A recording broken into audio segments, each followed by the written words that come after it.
Welcome to the Dynamic Duel podcast, where we review superhero films and debate the superiority between Marvel and DC by comparing their characters in stat-based battle simulations. I'm Johnny DC. And I'm his twin brother, Marvelous Joe.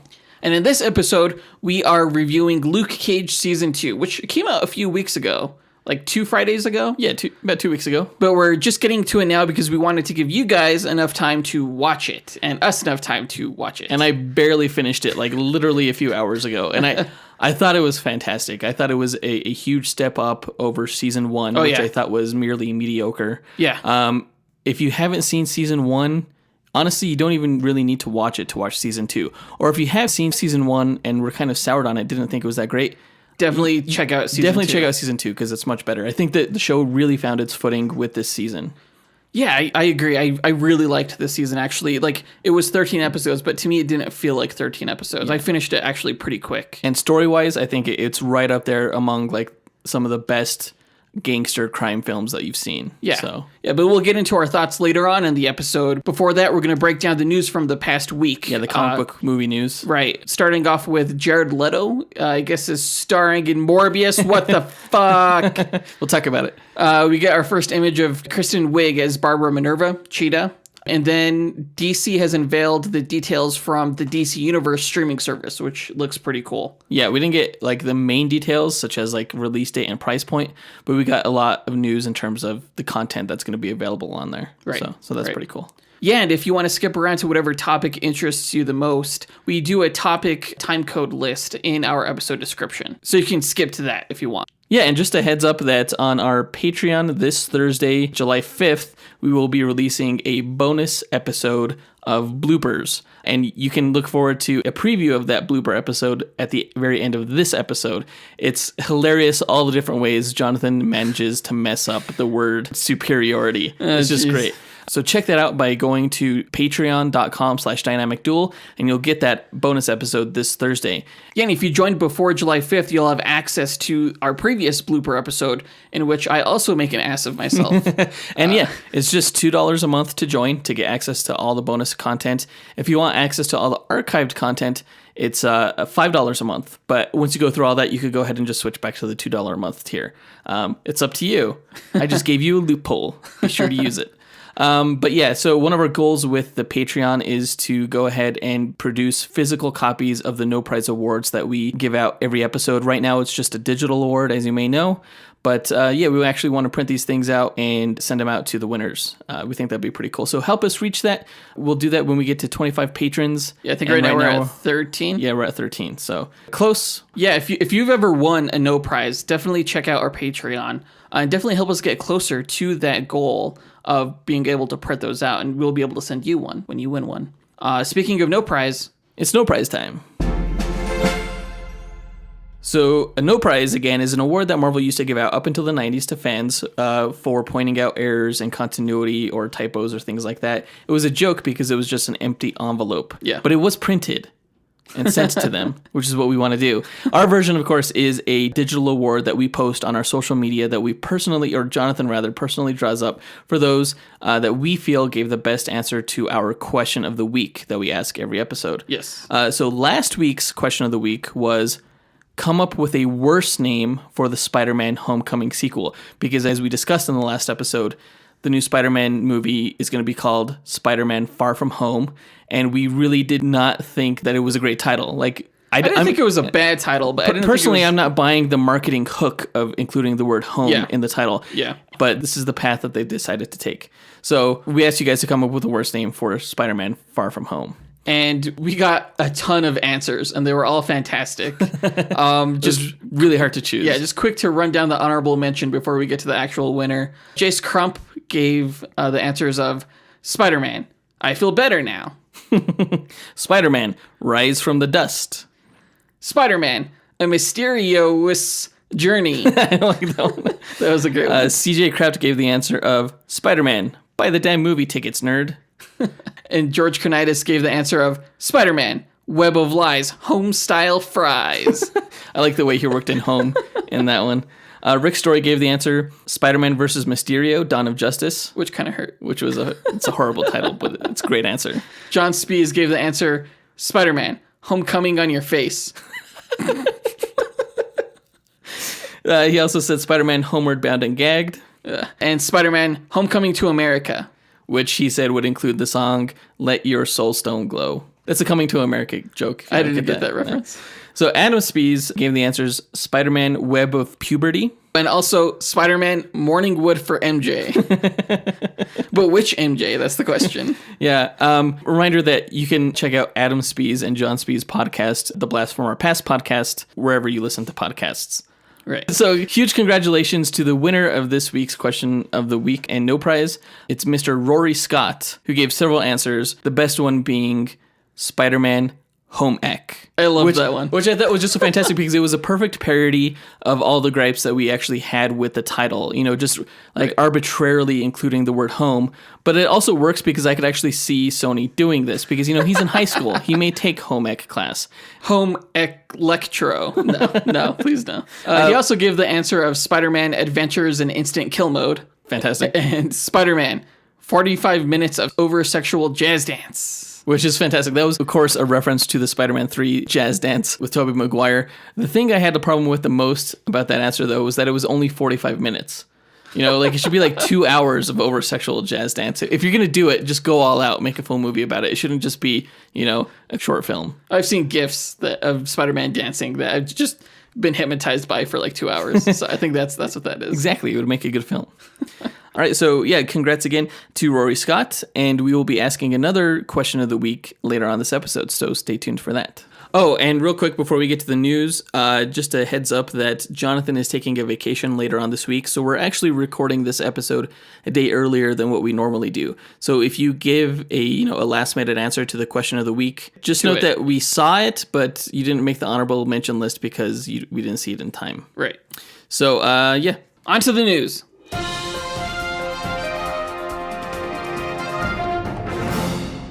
All right, so in one of the weirdest, most frustrating bits of news to come out this year, we learned in this past week that Jared Leto is going to star as Morbius in Sony's Morbius film, which is a spinoff on the Spider-Man universe. Of all the things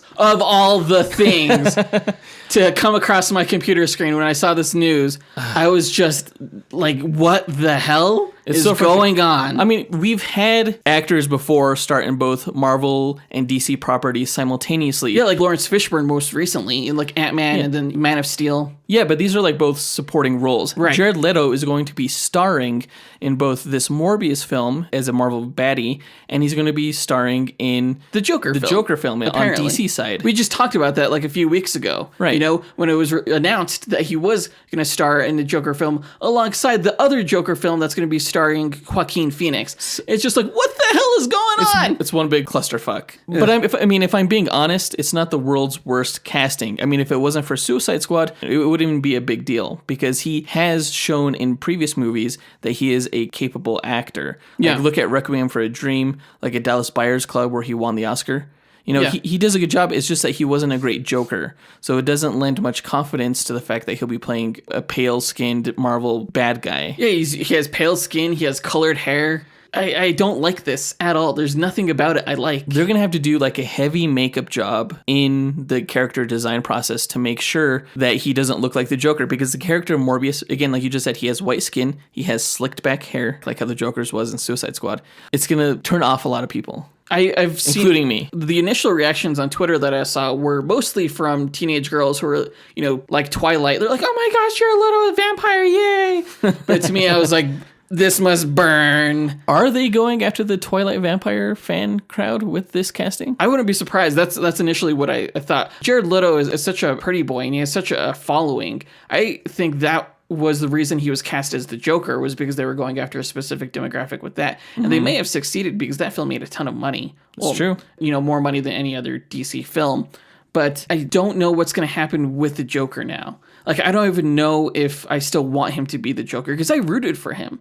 Like, I wanted him to have a second chance. But if he's just going to abandon the DC universe for Sony and Spider-Man, then I'm kind of like, maybe let's just stick with Joaquin Phoenix. Yeah, maybe bring Joaquin Phoenix into the DCEU fold. maybe. Yeah. I mean, if that film is good. Yeah. Which just sounds better than the Jared Leto version. Like, I'm not compelled to watch a movie of that version of the character. So many people didn't like his version of the Joker. And honestly, I think Joaquin Phoenix, he's a fantastic actor. As good as Jared Leto.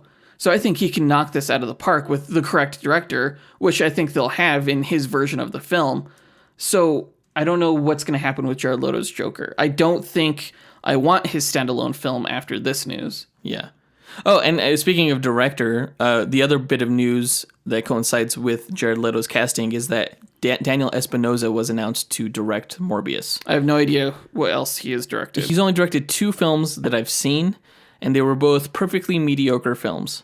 The first one was Safe House with Ryan Reynolds, and the second one was Life with Ryan Reynolds and Jake Gyllenhaal. I mean, they're not great films. They don't inspire a lot of confidence in the Morbius movie. The casting inspires more confidence than this director, but the casting is just weird and off the rails. Yeah. So overall, I'm not looking forward to this as much as I was. I think the last time we talked about this project, we were both, fairly interested in it. It's a movie that nobody asked for, but I think that it could tell a compelling story. The story of a guy who accidentally turns himself into a vampire through science isn't the most high concept premise, but, it could be interesting. Yeah. Because he's an interesting character in the comics, To me, I don't feel that great about Venom. I don't feel that great about this. I wonder how ultimately this will all fit into the MCU or into, Tom Holland's Spider-Man. Sony's going to shoot themselves in the foot. They're going to make all these mediocre Spider-Man spin-offs, and it's just going to be up to Marvel to save the day for the brand with the Spider-Man solo movies and Spider-Man's inclusion in the MCU. Do we know when this is coming out? Is this coming out next year? Yes. Shit! I didn't think it was coming that soon. I heard that the Joker movie wouldn't be coming until the year after. Okay. So yeah, this will be coming out before the Joker's film, and that means everyone's going to compare the Joker's film to this, and why? Why? All right, moving on to the next bit of news. So we got our first image of Kristen Wiig as Barbara Minerva, Cheetah, for the Wonder Woman 1984. This was released by Patty Jenkins' Twitter account, and it's not the first thing I expected to see. I mean, it kind of looks like they're just filming on set. It's like, hey, let's post this to our Twitter account. You've seen the photo, right? Yes. It's a shot of Kristen Wiig as Barbara Minerva, just sort of standing in this museum surrounded by stuffed animals. Yeah, but I didn't see a cheetah in there. No, I definitely did not. I saw a giraffe, which is kind of like a cheetah that's really tall and isn't a cat. Yeah, they're pretty much the same thing. I wonder if this is the museum that Wonder Woman works at, since we know that she's a museum. Oh, this was confirmed to be the Smithsonian. Oh, really? So Wonder Woman, I think she works at the Louvre. Oh, really? Yeah. Well, she might jump around. You never know. Yeah, she probably will, especially since this takes place, 30 before years she ago. works at the Louvre. She probably can't stay in one place too long. Because she doesn't age. Right. As for the character herself, you could tell it's in the 80s because, she's wearing this bright hot pink sweater and her hair. It's all poofy. Yeah, she's wearing glasses and she's just kind of looking into the distance with this sort of, I can't really read what kind of facial expression. Maybe she's bored or I don't know. It's kind of hard to tell. This is just very blah to me. I'm not sure what kind of reaction they wanted us to have from this photo. It's certainly not excitement. No. It's oh, look at this image of this woman standing in a museum. Yay. Now, in the comics, she's pretty cool, and they have an interesting storyline, and there's an interesting dynamic between her and Wonder Woman. Of course, you can't convey all of that just with an image, although it would have been cool to see her side by side with Gal Gadot. Yeah. But we didn't get that. We got this. So I'm not sure what to do with it. There's nothing you really can do with it until they release more. I'm more interested in seeing what she looks like as the cheetah character. You know? Are they going CG? Are they going makeup? Yeah, is she going to morph into a hybrid, or is she just going to wear a skin suit? There's so many different ways you could go with it. Are they going to cover up the chest area with some kind of clothing, or is it going to be just out there? I don't know. What the hell? That's the biggest question I have. All right. Because in a lot of times in the comics, yeah, they cover up the chest area because you're assuming that she may have human nipples or something like that. So what the fuck? Just follow me here. All right. So it is a valid question because you're dealing with a nude figure. Cheetah's not going to be nude. What are you talking about? Human-animal hybrids, do they wear clothes or not? If they don't wear clothes, is it indecent? If they do wear clothes, is it ridiculous because they're not really human? What's the answer there? In the comics, she is a hybrid.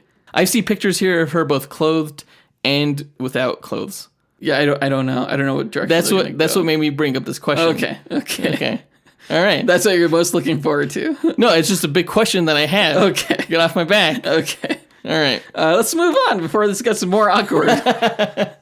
So DC has unveiled the details of the DC Universe streaming service.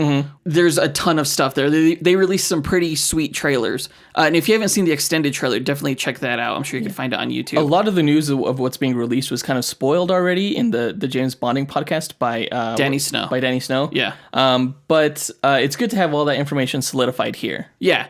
So if you haven't heard the news, the DC streaming service is going to include things to watch, things to read. It's going to include a community portal, and also we're going to have access to exclusive merchandise, which is pretty cool, like action figures and statues and stuff like that. Yeah, the community and the merchandise things were the big new items that we never knew before, that Danny Snow didn't reveal in James Bonding. Yeah, we also learned from this news, something we didn't know before, was what it was going to be released on, which it's going to be available on iOS. It's going to be available on Android, Apple TV, Roku, Amazon Fire Stick, Android TV. It's going to be everywhere at launch. Yeah. Which is fantastic. Yeah. So let's go into the things that you'll watch. So what will you be watching? Okay, so not only are there 5 original shows, as we know, that we've talked about a lot on the show, Titans, Doom Patrol, Swamp Thing, Young Justice Outsiders, and Harley Quinn. Yeah. But we're also going to have access to a bunch of old animated and live action television shows and movies. This includes things like the Christopher Nolan Batman films and the Christopher Reeves Superman films, which is fantastic. Also looks like they're going to have like almost the entire catalog of their animated films, even leading up to Batman Ninja. Wow. So apparently I bought that for nothing. But we also get things like Birds of Prey and the Flash 90s series and the Wonder Woman 70s series. Yeah. So those are things like I'm not too familiar with. I haven't really watched a lot of those. So I'm excited for that for sure. Yeah. I'm sure they'll have Steel on there and Catwoman with Halle Berry. Wow, please super no. exciting. Please no. Just burn that original print. But no, like even the Constantine series, that's probably like the most recent thing I think I saw on the list, television series wise. Like they're not going to have like the new CW shows on there. No? Yeah. Not even Arrow? No current CW shows? No. So like not even like season 1 of those shows or anything like that, like past seasons. And no like DCEU content either, it looks like, is on here. At launch, at least. Well, that makes sense because they want people to still buy that stuff. Right. Yeah, totally makes sense from a business So this is almost like perspective. all the archived kind of DC content in addition to the new stuff that they're producing. Yeah, and it's going to rotate out, they've mentioned. So things that are on here now, or at launch, I should say, will be changed with other content. So we may get those shows eventually. Let's talk about what we're going to be reading on here. Yeah, they're also going to be rotating out comic book titles. And a lot of this stuff, it looks like it's going to be from like the New 52. But you'll also get access to things like Action Comics #1. Superman's first appearance. So yeah, those old comics that people may have never read. That's so cool. Yeah, it's really cool. Really touting their comic book reader system.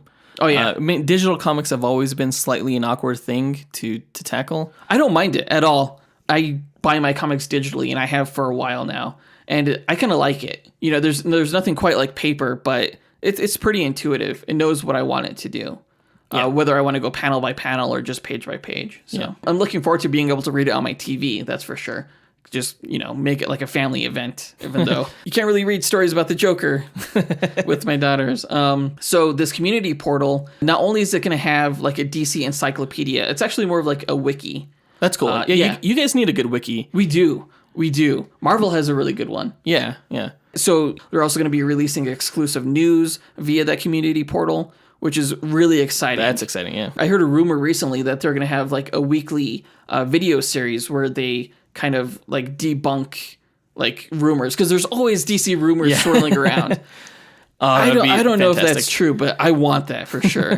Good gosh. Set the record straight. That'd be great. Absolutely. And then, the exclusive merchandise. I'm really looking forward to that. DC has always had really cool merchandise that it just pains me not to own. Like, I feel physical pain when I see some of these like action figures. And I'm like, I don't own them. I'm not a huge merch guy because I don't have a lot of money to be throwing at merch. Yeah. But if I did, I would be just the biggest merch collector for sure. It's hard to know, like, once you have it in your hand, it's like, I need my own bat cave to put all this stuff in, like, display cases. But that's pretty much all of the news that came out. It's exciting stuff for DC fans. Marvel fans, like, this news isn't that interesting. And I was trying to think of how this would work for the Marvel universe. Like, if the Marvel Unlimited app suddenly became more robust with, like, a community portal and merchandise and old movies and television shows and things like that. The problem with Marvel, though, is that not all of the movie and television content has been produced under the same studio. Right. So they don't own the rights to all of that. Luckily for DC, all their movies and television shows have all been produced under the Warner Brothers studio. So they have the ability to actually compile all that stuff together. Yeah, I'm trying to think of some examples, like the Spider-Man cartoon, that was Fox. Right. A lot of the X-Men shows were like Fox. Yeah. And of course the X-Men movies. Yeah, like if you made a Marvel app like this, you couldn't even put on the Sam Raimi Spider-Man films because those were made by Sony. You know? That would be Sony's That'd be owned a nightmare. content. Yeah. I mean, you could put on the MCU stuff onto there, but I don't know if you want to go too modern with that. Otherwise, people won't be buying these films. Exactly. So I don't know if Marvel can actually quite do this in the way that DC is doing it. So yeah, you should feel very fortunate. Absolutely. That you guys have this coming out. This will be huge. So that brings us to our question of the week.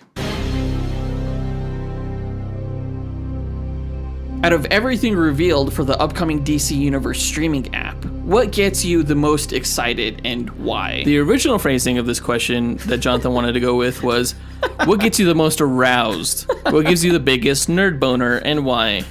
But me being the classy guy I am, decided to write it a different way. So go ahead and post your answer to our Instagram, Twitter, Facebook, or email us at dynamicduelpodcast@gmail.com. We'll pick our favorite answer and draw that person a Dynamic Duel No Prize that we'll post to social media next episode. Yeah. I think that does it for all of the news. Yeah, all right, let's get into the Luke Cage Season 2 review.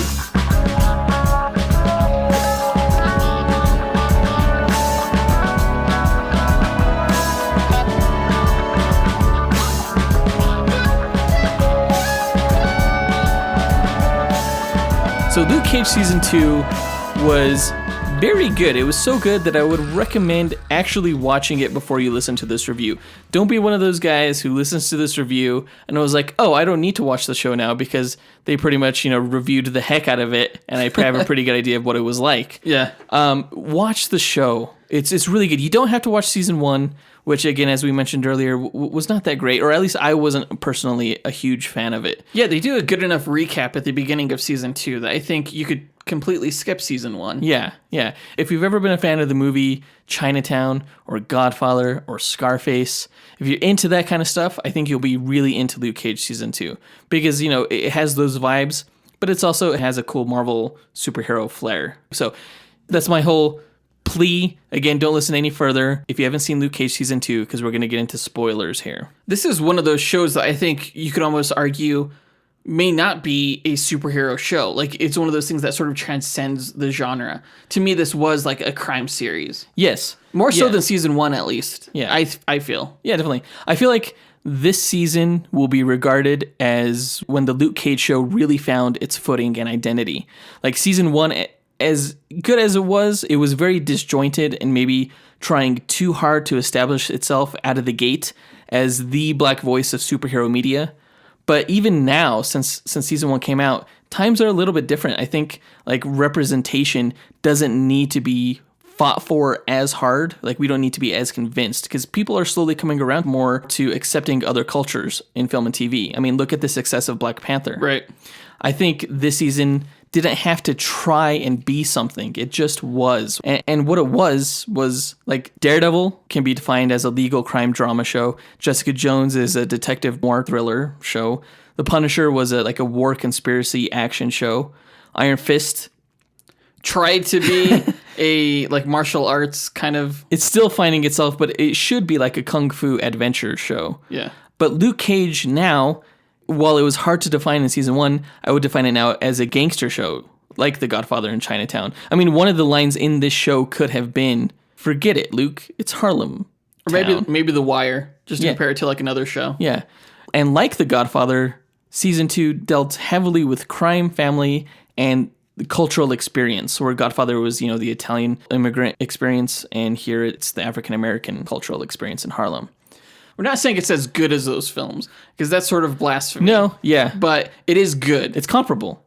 Yeah, you could compare it to that film. Yes, yeah. And I love this season, honestly. In hindsight, I think that we've given a lot of these Netflix shows a half-star higher than we should. I'm going to have to reevaluate my process of determining the quality of these shows based on my initial reactions, because some of them didn't hold up as well down the line. Yeah. I feel that way about Daredevil Season 2, which we gave 4.5. I think we should have given that 4. Iron Fist Season 1, we gave 3 stars. I think we should have given that 2.5. And Luke Cage Season 1, we gave 3.5 stars. I think it should have been 3 stars. But this season, Season 2, was so good, I don't think I would give it anything less than 4 stars. Yeah, no, absolutely not. Like, an argument could be made for 4.5, but I'll stick with 4. I wouldn't go lower than 4 because it had a lot going for it. Performances, story.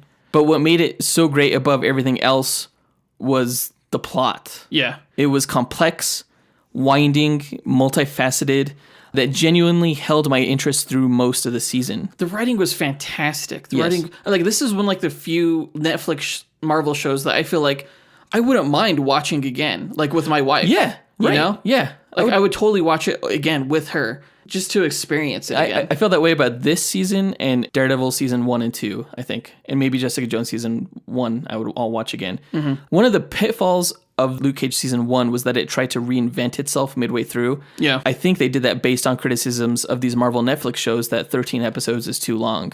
And that criticism is still valid. It could still be shortened to 10 episodes. Yeah.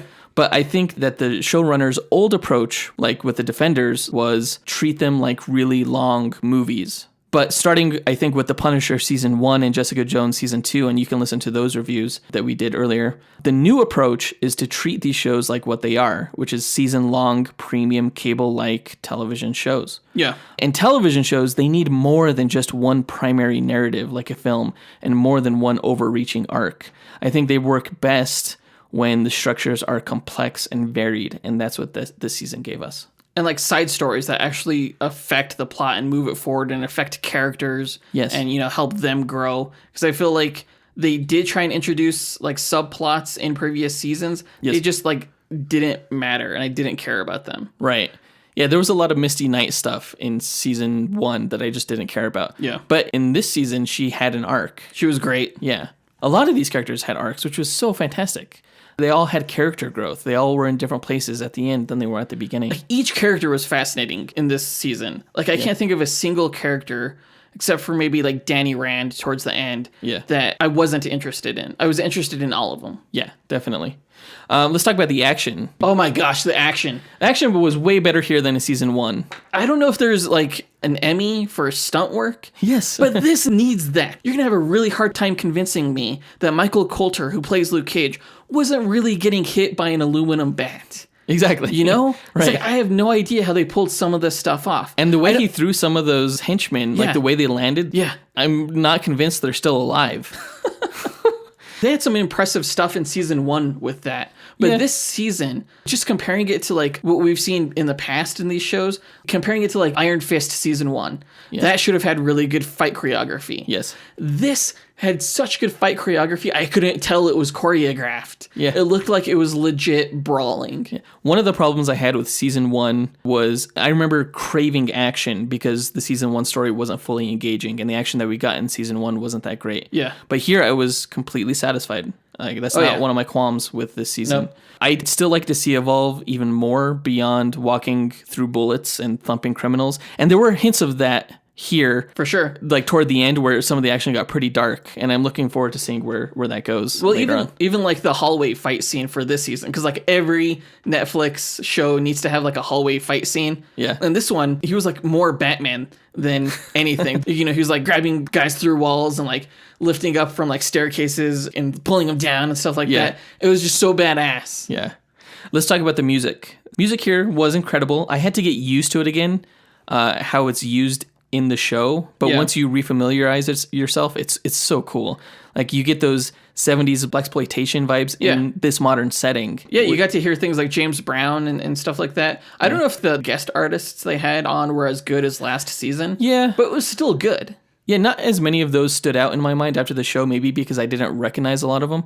But I remember enjoying those musical interludes as they happened. Yeah. And especially how they kind of represented the shift of power among the characters involved. Yeah. Like Mariah had a lot of bluesy, jazzy performers, and then she switched to gangster music like Biggie when she decided to be more gangster and stopped trying to go straight.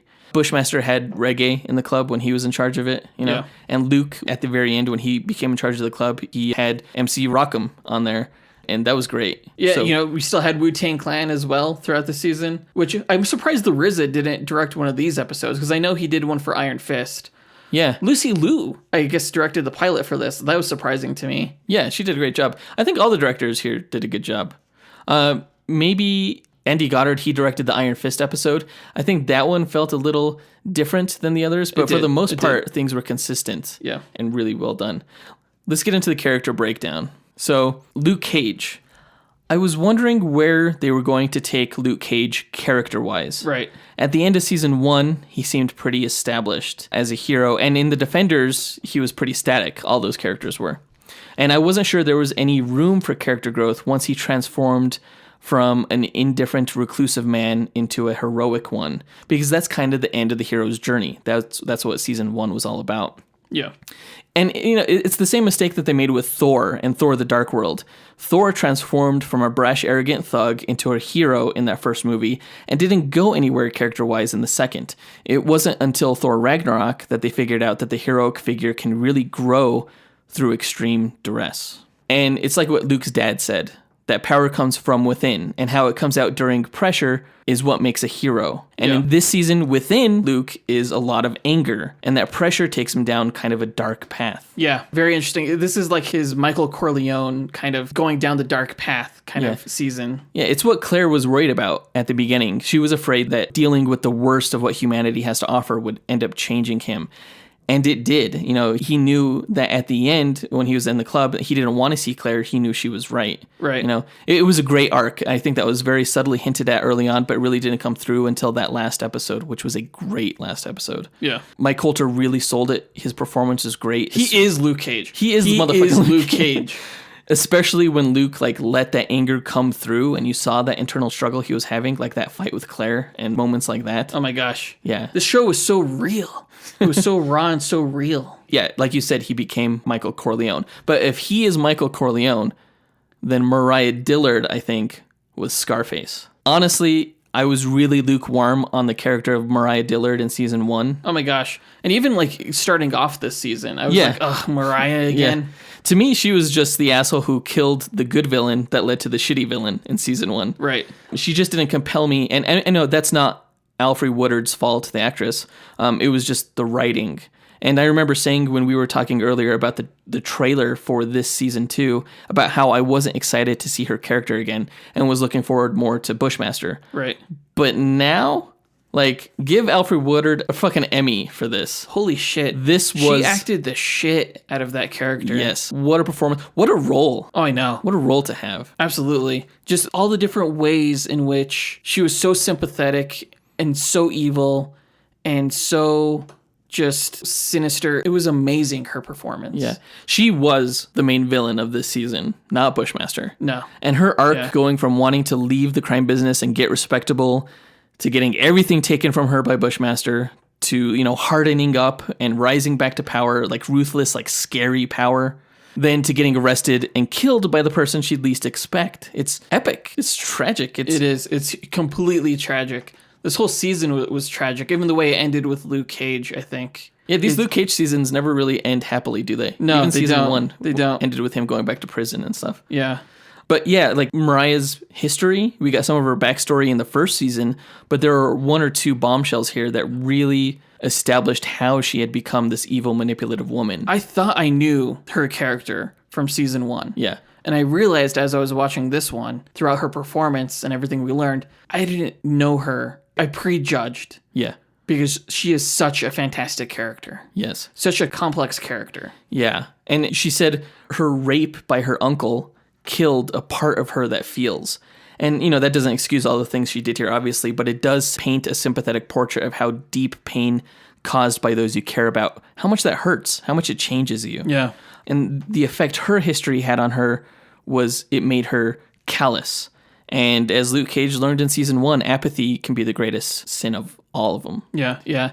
So the episode where they're kind of held up in the Rand Industries building. Yeah. I was telling you about this because I was watching the show a little bit ahead of you. Yeah. The episode where she reveals to her daughter everything, like her whole story. Yeah, the and truth. the truth about how her daughter is, a product of rape and incest. And it's just so heartbreaking. And the delivery of everything. And the reaction. By the daughter. I had to stop watching after the episode finished and just like walk around and just breathe and experience like life and just be grateful for what I have. And it was cathartic. That was the Emmy scene right there. Absolutely. If they don't win an Emmy for that, I will be so pissed off. So pissed off. So pissed off. Because that was the first thing that flashed into my mind. It was like, wow. Emmy. Yes. Let's talk about Bushmaster.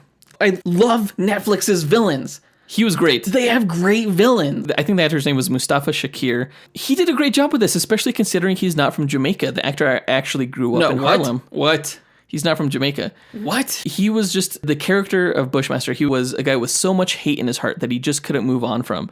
And it was nice to see someone so physically threatening to someone as invulnerable as Luke Cage. Oh, yeah. And, he was an effective villain, too, in most cases. Yeah, for sure. He did kick Cage's ass multiple times. He did at one point take everything from Mariah. The season could have ended there and, he would have been the ultimate villain. I sort of felt like it almost did. We mentioned that this may have gone on a few episodes too long. I definitely felt that during that episode where he sort of like got everything that he wanted. Yeah. And then the rest of the season was, him sort of losing that just in a few episodes. Yeah. But it didn't diminish how much I really, really liked Bushmaster. Holy shit, he's not Jamaican. That actor? was a fantastic performance then. Yes. I mean, it was a fantastic performance regardless, but holy shit. I had to watch it with subtitles. Yeah. But, and it was weird because the subtitles, it wasn't a one-for-one translation on Bushmaster's dialogue. Sometimes they had to do a little bit of translating. Right. But it was a lot of fun. I want a Jamaican accent. I know I'm not really allowed to, but I would be so cool if I did because those guys were so cool. Yeah. I think the best part about Bushmaster was his motivation. Like at first, his motivations were just frustratingly vague, like him just talking about his birthright and stuff. Oh, yeah.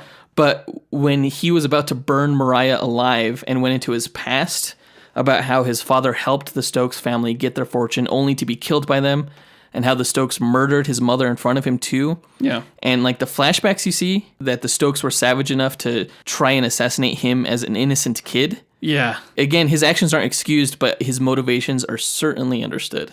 I was rooting for him by the end. Yeah. Because by that time, Mariah was so evil and he was such a cool character. I was rooting when he was fighting side by side with Luke Cage. Yes. I was like, please become friends. Please just always do this. That scene where they were talking side by side in the morgue. Yeah. That was a great scene too, because it was just showed the respect that the two characters had for each other. You wanted them to join up together. It almost reminded me of the interrogation room scene in The Dark Knight. Not that it was a little bit at that level, but there were elements of it there. Yeah, definitely. It was really good. Yeah. All right, so Misty Knight. I thought Simone Missick was better as Misty in this season than in season 1 or in The Defenders. Absolutely. I think because she had a better arc and wasn't just a sassy detective, Yeah. She started out the season humbled by the loss of her arm to Bakuto's sword in The Defenders. Yeah. And she built confidence with Colleen Wing's help, so you see some growth there. And then she gets the arm and she's being back to herself. So it wasn't a long arc. No, but it was a good police procedural arc. Yeah. She definitely worked the case. Yeah. And it was believable, everything she did in this season. Yeah. It felt real. What did you think of the arm? I liked the arm. I kind of wish we had some gizmos and gadgets on it. I'm sure. I mean, that probably would have detracted from the reality of it, the verisimilitude of it, of the whole season. Yeah. But I thought it was cool. I would have liked to have seen her work with the arm a bit more, perhaps take a bit longer to get used to it, really train with it and have it feel... Well, they did show her, initially, she couldn't even open up a drawer, but throughout the season... Yeah, little moments like that, though, were nice. Yeah, it was really nice. The one thing I really didn't like about her arc this season was when she kind of felt like she was going to end up like Scarf. Yeah. That kind of threw me, because I was like, shouldn't you have been feeling this earlier? Yeah. End of season 1, maybe even in The Defenders, it feels late for you to be coming to terms with these revelations. All of a sudden onset Scarfism. It was kind of weird. But ultimately that sort of led her down a good path. Yeah, she'll never plant evidence again. We know that now because she kind of learned her lesson through that. Yeah. I did love the bar fight scene with Colleen Wing. I thought that was the closest that we've gotten to the Daughters of the Dragon team up from the comics, because Misty was wearing red and Colleen was wearing her white jumpsuit. That was just fantastic. Yeah. I thought when she quit the police force midway through the season, that was the show's opening for her to start her own PI agency. Yeah. With Colleen. Yeah. But I guess Netflix shows only have room for one PI superhero, and that's Jessica Jones. Yeah. So they'll probably keep her on the force. But yeah, that was such a great scene. It would be cool to see Jessica Jones team up with Misty Knight and Colleen Wing. That would be great. I would love to see that. So Shades. Isn't it great when everyone gets an arc? I hated Shades, along with Mariah, at the end of season 1. But this season, he was fantastic. Yeah, in season 1, Shades was just kind of like a smug, know-it-all gangster. Like, he was cool. Like, Theo Rossi, the actor, is nothing if not cool as hell. But he was hard to read in season 1. I didn't think he was cool at all in season 1. Yeah. I thought it was so cool. No. In this season, the Shades came off a lot. He's honorable. Well, no. He does bad things, but he plays by the rules. Like, how would you chart him on, like, the morality chart? Like, lawful, evil? Like, he's evil, but he has a code. He plays by the rules. He was still mysterious here, but he was better developed. Unpredictable, though. I did not see Comanche's murder coming, nor his turn as a snitch at the end. Yeah. I mean, I'm not going to lie. At the beginning, I was kind of like, ugh. You know, with his relationship with Mariah Dillard, I still think it's gross. But like then even him killing the furniture salesman. Yeah, Arturo Rey. Yeah, I was like, what the fuck? Really, Shades? My reaction was Comanche's reaction. I was like, really, is that pussy that good? You know, that pussy must be ridiculous, yo. That was a great line. I laughed out loud on that one. I think at the end, the writers knew that Shades was just too likable and cool to get the same type of ending that Mariah got. So he kind of had to turn on her and switch sides for a short bit. He did still get arrested at the end. Yeah.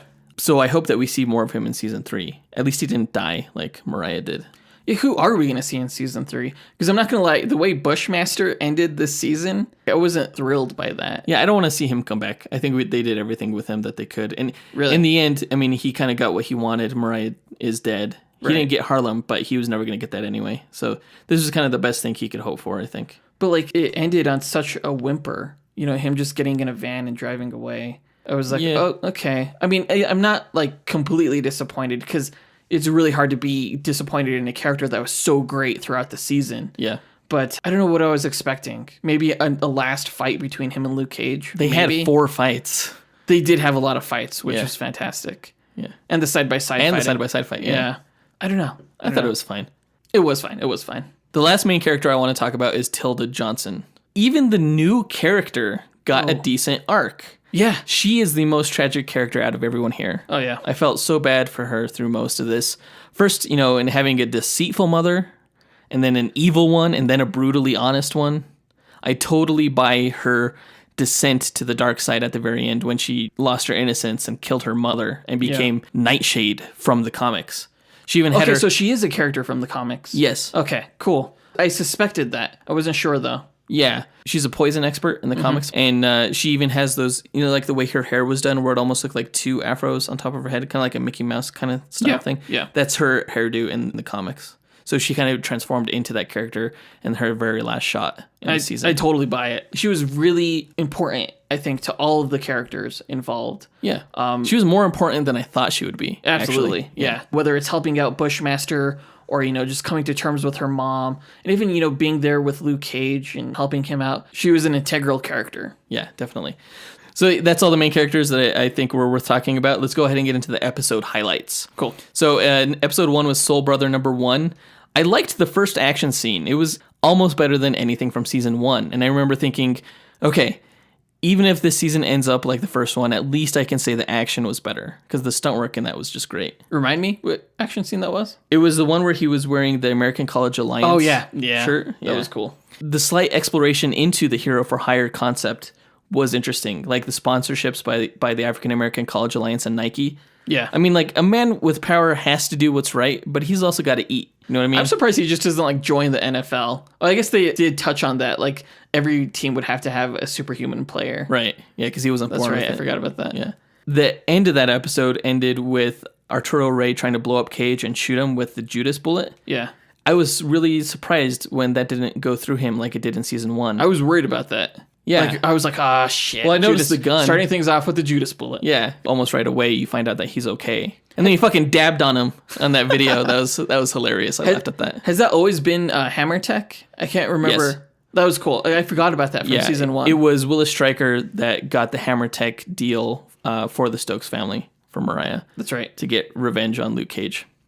So yeah, that's why they had that. But it didn't work because, as we found out in episode 2, which was called Straighten It Out, the barn experiment to remove his impervious skin and take the bullet out and then redo the process, it doubled his strength almost. Yeah. And that's what happened in the comics, too. Yeah, I remember you saying that in our Thunder versus Luke Cage episode, our previous episode. Yeah. When I saw that on the TV show, I was like, oh, it's just like what Joseph said. Yeah, yeah. In this episode, we learned that Nightshade was the source of Bushmaster's powers. So I was kind of able to put together that, okay, this is what they have Tilda Johnson for. She's going to be the power source for Bushmaster. Yeah. Luke's father, James, his sermon in episode 2 kind of stood out to me when he gave the analogy about the two wolves wanting to fight. That was a fantastic sermon. One of the wolves inside of you is righteous and one of them is hateful. And which one is more powerful? It's the one you feed. Right. That was cool. So if you feed your righteous side, you'll fight for righteous things. If you feed your hateful side, you'll fight for hateful things. I wanted to pause that and show my daughter that and be like, this is a life lesson, pay attention. But there were other things going on with Odeya, the voodoo thing. Oh yeah. Yeah, that's right. I was like, eh. So episode 3 was called Wig Out. This is when Claire and Luke had that big argument. That was hard to watch. At that point, it felt real, didn't it? Yeah. The tension was there. Oh yeah. I felt like I was witnessing a real couple fight. But I really sided with Luke Cage on that one. And it wasn't until later that I kind of realized what Claire was talking about. I didn't side with Luke Cage. No? No. I was like, what do you want from him, Claire? What do you want from him? You want him to stop being a hero? He is but a man. I would have punched a hole in the wall too. Jeez. No. At the end of this episode, when he's bummed about Claire, is when we get Bushmaster versus Cage round 1. Bushmaster cheap shots. That was a cheap shot. Yeah. But it was great choreography. Yeah. I want to be able to move like that. Yeah, fucking the capoeira stuff. Yeah, just do a no hand cartwheel, then backflip kick, Guile style. I don't know. It was really cool. Number 4, not really much happened. Nothing that stood out to me. It was mostly fallout from that fight at the end of episode 3. Yeah, Luke has a concussion for most of the episode. Oh yeah, and at the end he got served by Cockroach's lawyers, which I was like, oh, great cliffhanger. On to the next episode. He does meet Tilda in that episode, right? Yeah, he does meet her. Yeah. But, it's not a highlight, I don't think. Episode 5 is called All Sold Out. This is the episode with Foggy Nelson. And Luke tries to make money for the lawsuit, and he ends up doing a celebrity appearance for Piranha's party. They did the attempts at Luke making money. He was calling up people who wanted to do a reality show of him fighting a shark. Yeah. And things like that. All these little heroes for hire references is something that I just loved. Yeah. And in the end, he does end up taking the gig and going to Piranha's party. Fucking Piranha, man. This was the episode where Misty got her prosthetic arm. I thought it was kind of anticlimactic because we didn't even see it going on. Yeah. We saw the blueprint for it, and then next thing you know, she was wearing it. I wanted to see Danny Rand be more involved with that process. Yeah. I kind of feel like I would have rather seen him be more involved with her arm than later on. Him fighting side by side with Luke Cage. Maybe. I do think that the prosthetic was a good effect. It didn't look just like a glove that the actress was wearing. Right. Yeah, it was really well done. Yeah. So episode 6 is called The Basement. There was a lot of soul bearing in this episode. It's where we learned that Shades and Comanche were lovers in prison. That kind of threw me off. Yeah, as I was watching it, I was like... It was a subtle reference. Am I understanding this correctly? Because I always kind of felt that throughout the season, Comanche would just lean in a little too close to Shades for it to not be something there. Well, I just thought they were brothers. Yeah. I liked their relationship. They were close. They were rivals. Yeah. We got none. Something like that. Yeah. Which was a nice kind of reference to the comics, the gang that they had formed with Luke Cage called the Rivals. Yeah. But by the time they're in Pop's shop and they're sitting back to back and they're having that conversation, it took me a while, but I definitely did understand what they were getting at. And you're right, it was subtle. Yeah. But it also added so much more to the character of Shades. Yeah, all of a sudden they got a lot deeper. Yeah. Yeah. Yeah. Well, because Shades was we have the opportunity here to be more. And Comanche was I thought we were more. Yeah. And he was well, prison is prison, lack of human interaction. I'm what are they talking about? Wait. Oh, yeah. Okay. The actor who played Comanche was really good actor. He did a really good job with really that did, role. yeah. Because you could read his performance two different ways, like after the fact, once you learned the reveal Right. that he had romantic feelings for Shades. He did a really good job with his performance, I thought. He really did. This was the episode where we got Bushmaster versus Cage round 2 up on the bridge. Yeah. And Bushmaster did that surprise attack with the paralyzing powder. Yeah. And he like kicks Luke Cage off the bridge and Luke Cage starts drowning. That was a great cliffhanger. I was like, holy shit, how's he going to get out of this one? And it was like just by luck, the powder wore off. Yeah, that was just kind of like cheap. Conveniently wore off in time for him to swim Was it up because to it the got washed surface. off? Was that the reason? I don't know. Yeah. I don't know. But yeah, that was episode 7 called On and On. This was the episode where Luke Cage and Misty teamed up now that she had the new arm. And I was really looking forward to this scene. I thought it was going to be really great where they fought the guys in the auto body shop. Yeah, that was sort of my least favorite team up. It was anticlimactic because they kind of marketed that one heavily in like promotional images and stuff. So that was a little bit disappointing. I thought it was crazy when they fed Piranha to the piranhas. That was sad. I didn't want to believe it was him at first because I did like Piranha as a character. By that time, yeah, I liked him. I hated him when like he was like, "Hey, he wants to shoot Luke Cage." I was like, "You asshole." But by this time, you know, I got to learn a little bit more about him, and he was a cool guy. Yeah, like how I he was came surprised. up from being the son of one of Mama Mabel's prostitutes. Yeah. And then his relationship with his father, how his father didn't want to have anything to do with him until he lost all his money. And then his father came for him. And then, you know, just his relationship with his mother, you realize he was a good guy. Yeah, like the thing he was proudest about was being able to pay her bills and stuff like that. Yeah. And calling her every day because he was a good son. Yeah, it was kind of a bummer to see him dead. This was the episode where Comanche died because he got caught snitching by Shades. Yeah. I was like, forgive him. Just forgive him. And the scene, like, after Shades shot him, he got really emotional, you know? He's like, what does that say about me? I didn't see the snitching or whatever. Yeah. He, like, turns away, and you see... One tear fall. drop. Yeah, and it was a real tear. Yeah. Like, it was so subtle, but it was like just perfectly timed. Yeah. Like, the way it caught the light and shit. Yeah. That was powerful. Shades was just too honor bound not to kill a snitch. Yeah. Which was surprising. I was even more surprised when he became a snitch at the end because of that reason. Well, it was for the same honor code. All of his actions were just based off of these rules that he had in his mind. Yeah. Kind of. Yeah. It's interesting. This is where we got the backstory on Bushmaster right before he tried to kill Mariah in the fire. We learned that his mother and father were killed and that, you know, he's kind of somewhat justified in his actions against the Stokes family. Yeah. But, you know, Mariah gets saved by Luke and we get another Hero for Hire reference. I think one of the last ones. Yeah. So episode 8 was called If It Ain't Rough, It Ain't Right. Again, not much happens in this one. It's mostly fallout from the previous episode. But at the end, it leads to Luke calling Danny for help, which leads into episode 9. There was one good moment in episode 8 that I thought, which was this long one take of Shades and Mariah in silhouette in the burned down brownstone. It was just an emotional dialogue heavy scene between them that almost felt like a theater production because it was such a long take. Yeah. It was pretty good. Number 9 was called For Pete's Sake. This one was a pretty slow episode for most of it. It was spent in the Rand building. Yeah. I kind of felt like the show started to slump here, but then we got that Emmy-worthy scene, and that really kicked things back up for me. Yeah, for sure. When she admitted to Telda that she doesn't love her. And that fight scene at the end. Yeah. Bushmaster versus Cage round 3, that was probably the best fight scene, I think. Yeah. Between the two. Yeah. It was raw. It was savage. Yeah. The way they use like weapons on each other and stuff like that. And they both knew like what to expect from each other. Yeah, Luke knew that the paralyzed powder was coming and was able to stop it and stuff like that. It was great. During that action scene, Mariah got a hold of one of Hammertech's guns. She was fucking badass with the gun. She was Scarface. She was Scarface. She was Sarah Connor from Terminator 2, straight up.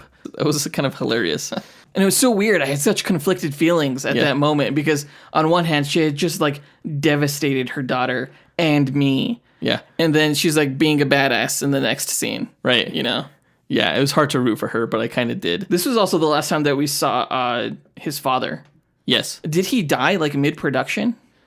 No, he died after production had ended. He was done with the story. He kind of bestowed his last lesson on Luke before he left, and that's what makes a hero. It's from within. What you choose to do when you're under pressure. Yeah. When the season started, I really didn't like that character. I think just because of how much of a hard ass he was being to Luke. Yeah. But by this point, I did like him. I liked him a lot. Yeah. Yeah, his introduction was the only scene that I had a problem with him. They just like run into each other on the street. Yeah. But I guess, you know, Harlem isn't the biggest place. I guess I shouldn't be surprised. Yeah. So episode number 10, that's the Danny Rand episode. It was kind of weird to see him there because he kind of threw off the chemistry of the show. For sure. A little bit. Like, especially in the barbershop, like the way they were talking, it felt like a completely different show. I just don't think he has that good of chemistry with Mike Coulter. Like, they're supposed to be like the best of friends. Yeah. I don't really see it. Well, I mean, like, I felt that way in the barbershop, but by the end, when they were talking in the restaurant, I felt like they had chemistry again. Like the same chemistry that they had in the Defenders when they had tied Danny up for being a dickhead. I kind of felt like they got a little bit of it back here. But I'll be damned if Luke and Danny don't look cool fighting next to each other. They are cool. That scene... They did like a fastball special. They did a fastball special, and they did like the patty cake thing where he did the Iron Fist into Luke's hands. Yeah. And it created the shockwave. That was kind of cool. Honestly, I would rather see Luke Cage Season 3 over a Heroes for Hire show, which is what I wanted before I saw this season. Yeah. I was like, why are you doing Luke Cage Season 2? Just do Heroes for Hire. Don't do an Iron Fist Season 2. Yeah, just put them together. I think we've mentioned that like before on the podcast, but I completely agree with you. My feelings on that have completely changed as well. Yes. I'd much rather see a Luke Cage Season 3 than Heroes for Hire show. Yeah, because I think the two characters don't really belong together. You know, despite the fact that they work well in the comics, I don't know if it's the actors or if it's just the way the characters are portrayed in these Netflix shows. It just doesn't quite work, I don't think. Yeah. Like, and Iron Fist with all of his Zen platitudes is still kind of annoying. He was annoying. Like, he was mixing Zen platitudes with, like, attempted street. Yeah. And it was just like, Luke, you're okay with that? All right. But, like, it was nice to have Danny there to kind of explain the mystical nature of Bushmaster's powers. Because, you know that it's there. You know that it's kind of like voodoo-ish and stuff like that. But Danny, since he comes from a mystical background, he was able to sell that idea better. Because Luke Cage doesn't really delve into mysticism. Right. Turk Barrett was in this episode. Always good to see him. I wrote a note when I saw him that said, "Motherfucking Turk Barrett." That was a funny scene when they were breaking all of his pipes and stuff like that. Yeah. At the end of this episode was the coldest ass shit I'd ever seen, where Mariah Stokes killed all those people in the Jamaican restaurant, set that dude on fire, and then as he was burning alive, shot him in the head. That moment, as they were pouring the alcohol on Anansi, his lines were haunting. He's like, "I'm going to haunt you for the rest of your days. May you eat but never taste that. You're going to sleep, but you're never going to rest," things like that. Yeah. It was deep and brutal and hardcore. I think one of the highlight moments of this entire season. Like, if I had to show somebody how great this season was, I would show them that scene, and they'd be like, I gotta watch this show.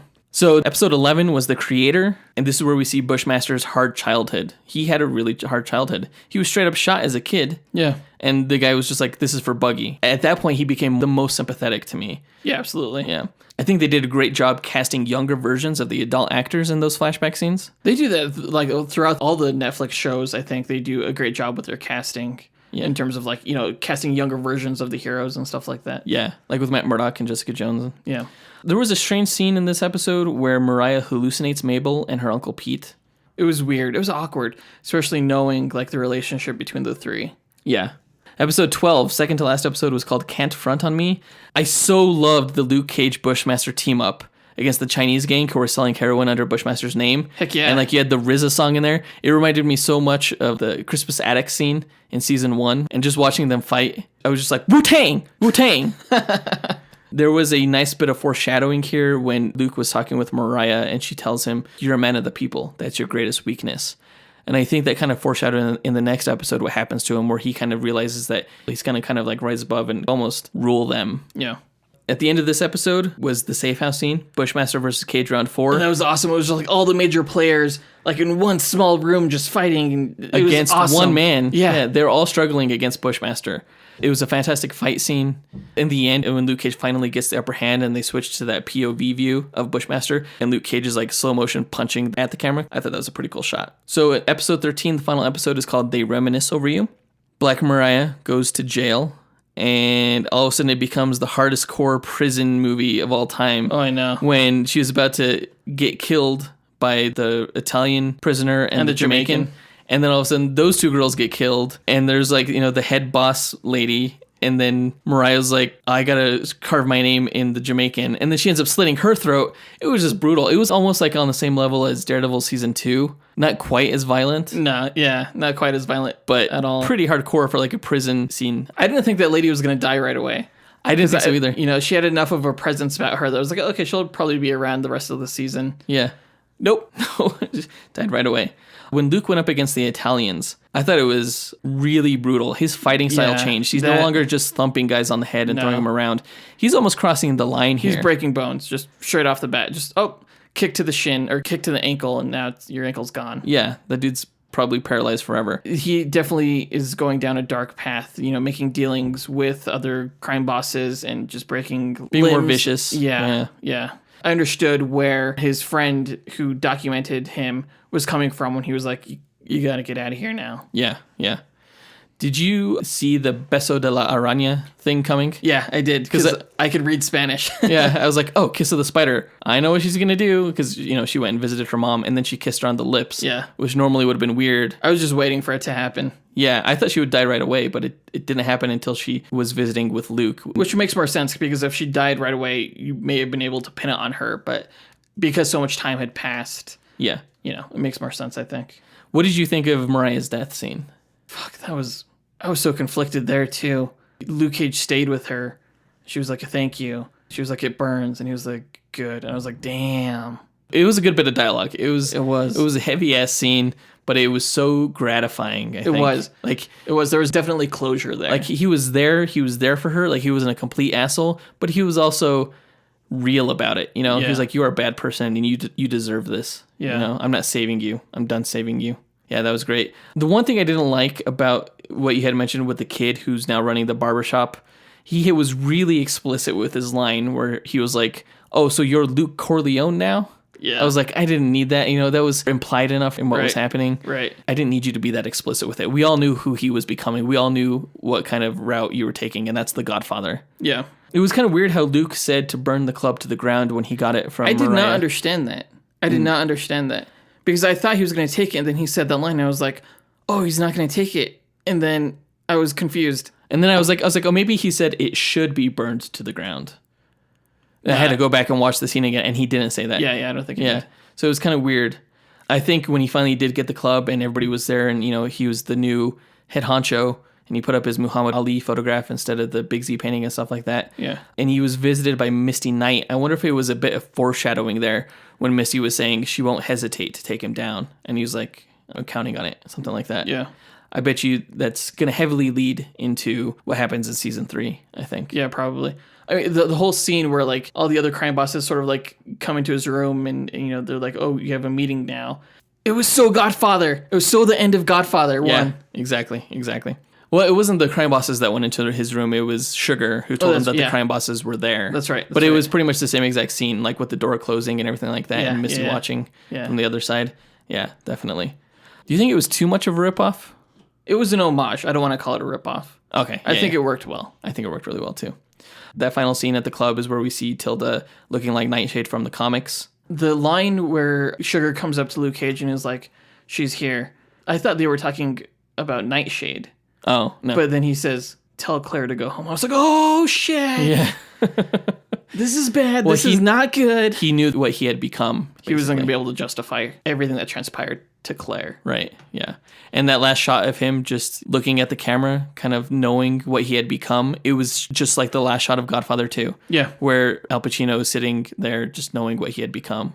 So yeah, that does it for this review. As you can tell, we really enjoyed this season. And as I mentioned earlier, I did give it 4 stars. I wouldn't give it anything less than that. I could probably go higher, but since I usually tend to be more excited about these shows right after seeing them than I am down the line, I'm playing it a little bit cautious and not going 4.5 with this. I also thought it was really good, but I don't think it was paced as well as something like The Punisher, which we gave 4.5 stars. Right. So I could understand the 4-star rating. I would agree. I would give it 4 stars. Yeah, that's true. Yeah, really looking forward to season 3. It can't come soon enough. It'll probably be like, 2 years? Damn it. Yeah, Luke Cage season 1 came out in 2016. You're right. So yeah, it probably won't be until 2020 that we get Luke Cage season 3, which sucks. All we need now is a great Iron Fist season. Yeah. And all these shows are just going to be so fantastic again. They don't have plans for a second Defenders season. So yeah, it'll be a while before we see the characters again, unfortunately. Yeah, all teaming up together. But maybe we'll get these little like team up episodes like we did with this one. I wouldn't be surprised if it was the highlight of the next Iron Fist season. See Luke Cage again. Yeah.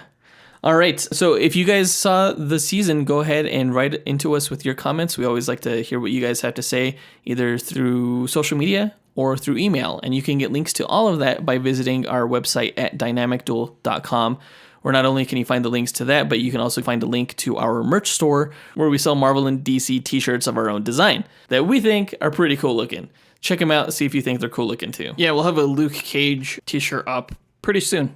And also on our website, you could get a link to our Patreon account, which is patreon.com/dynamicduel, where you can find all of our bonus Thursday episodes that we release there. Including this Thursday's blooper episode. Yeah, which we'll preview shortly at the end of this episode. Yes. Please subscribe to our podcast or review it. If you can, tell your friends about us. Yeah. If you enjoy the reviews and the dual episodes that we put on. In our next episode, we will be reviewing Ant-Man and the Wasp, which I'm super excited for because I loved the first Ant-Man movie. You could go ahead and check out the review that we did with Adam Spees on that a couple years ago. Yeah. I'm really curious to see how Ant-Man and the Wasp is going to handle the end of Infinity War. I'm still not sure where it takes place in the timeline. It's probably going to introduce like Marvel's cinematic multiverse. And I wouldn't be surprised if like that's the route that they kind of go forward with in this cinematic universe going forward. Yeah, that's a good point. You could even use the multiverse concept to explain like recastings in the Marvel Universe and stuff like that. And like the Fox properties coming on board. Yeah, I definitely think the Quantum Realm is going to be a gateway to a much larger Marvel Cinematic Universe.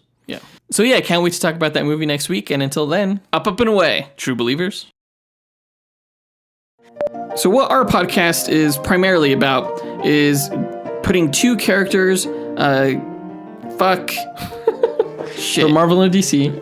So what our podcast is primarily about is settling fanboy debates, primarily amongst ourselves. Why can I use words? So listeners to this podcast who have been listening for a while, So, of course, what we're going to do here is we're going to take statistics based on the character. You do it. We give profiles of each of those characters and then simulate 1,000 battles using a stat spreadsheet that we have all put together to simulate. I fucking suck. I don't know. I would be surprised if...